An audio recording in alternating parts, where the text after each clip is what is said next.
As you could see कि हम जो national curriculum framework for foundational stage है उसके डिफरेंट एस्पेक्ट्स की बात कर रहे हैं। उसी क्रम में हमने चैप्टर्स की बात की, एनेक्चर की बात की, उससे पहले फॉरवर्ड्स की बात की, अदर एस्पेक्ट्स की बात की, और अदर एस्पेक्ट्स वाले में जो हमने डिस्क्राइब किया था उसमें ये सारी चीज़ों की चर्चा की थी कि क्या क्या है। तो ये चैप्टर है glossary, reference, bibliography and acknowledgement. आप सभी जानते हैं कि ग्लोसरी होता क्या है। ऑब्वियस है, किसी टेक्स्ट में जब हम बहुत सारे कंसेप्ट को यूज़ करते हैं और राइटर को लगता है कि इसका मीनिंग अलग से देना चाहिए, क्योंकि पढ़ने में सहूलियत हो, किसी को कन्फ्यूजन हो तो वहाँ लुक इनटू करे, तो उसके लिए रेफरेंस आप जानते हैं। किसी डॉक्यूमेंट को हम यदि रेफ़र करते हैं या साइट करते हैं, रेफ़र तो खैर बाद में करते हैं, साइट जो करते हैं इनबिल्ट इन रनिंग मैटर, तो उसको हम लोग रेफ़र करते हैं, मदद लेते हैं तो बिब्लियोग्राफी, और फिर किसी को धन्यवाद ज्ञापित करते हैं तो उसको एक्नॉलेजमेंट, अमुक अमुक आदमी ने, अमुक अमुक स्टेक होल्डर ने हमारी मदद की। तो this is having so many sub heads of the national curriculum framework for foundational stage. So glossary of terms, reference, bibliography and acknowledgement is properly placed। मतलब ये हमारा मानना है कि जो इसका डॉक्यूमेंटेशन हुआ that is okay. Wide and inclusive process for development of the national curriculum framework, ये एक अलग सब हेड है जिसकी चर्चा हमने शुरू में की थी। Is about the description of the work done in the process of completion of the NCF. मतलब यह कि हम चाहते हैं तो इसमें भी इतना मैटर था कि इसको एक सब हेड बना के, लेकिन जब फॉरवर्ड को और फिर अबाउट द करिकुलम फ्रेमवर्क जो राइटर्स या जो जिन लोगों ने इसको बनाया है उनकी बात को हमने जब कहा, वो उन्हीं लोगों ने लिखा है और उन्हीं लोगों की बात है कि wide and inclusive process for development of national curriculum framework.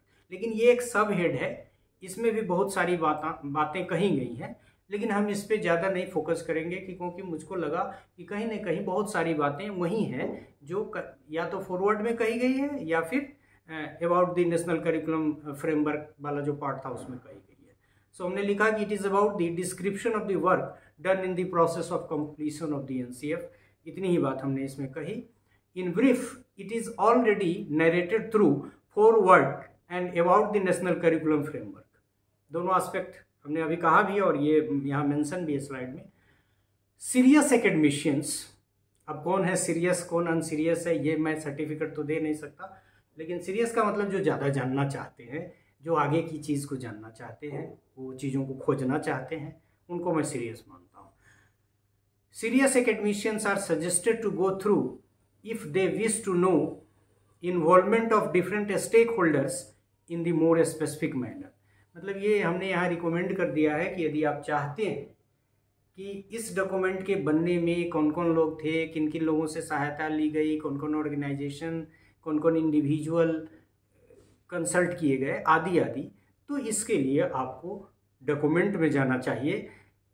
It was not taken as the scope of the deliberation which I have prepared. तो आपको रिकमेंडेड है कि यदि आप बहुत ज़्यादा जानना चाहते हैं तो आपको कौन रोकेगा, क्योंकि इतनी बातें हम इसीलिए तो आपको बता रहे हैं कि आप उसको देखें, बार बार देखें, ज़्यादा जानें।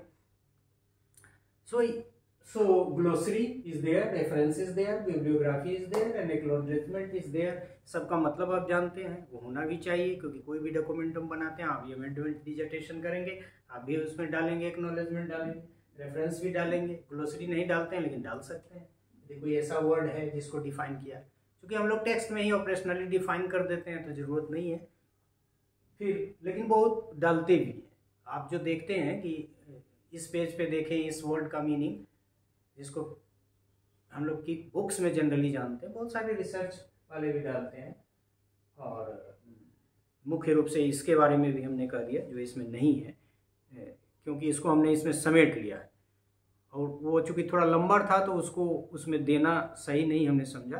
तो जो ये चैप्टर था कि ये वाला पार्ट जो है आपका national curriculum frame development, process of development of the national curriculum framework, ये यहाँ हेड में तो हमने नहीं डाला, लेकिन इसकी भी हमने चर्चा कर दी कि इसमें बातें कही गई हैं, लेकिन वही कही है जो फॉरवर्ड और about the national curriculum framework में कही गई हैं, इसलिए इसको करने की ज़रूरत नहीं है। और यदि आप ज़्यादा जानना चाहते हैं कि कौन कौन लोग इसमें डायरेक्टली पार्टिसिपेट किए थे, स्टेक होल्डर्स कौन है, तो आप डॉक्यूमेंट को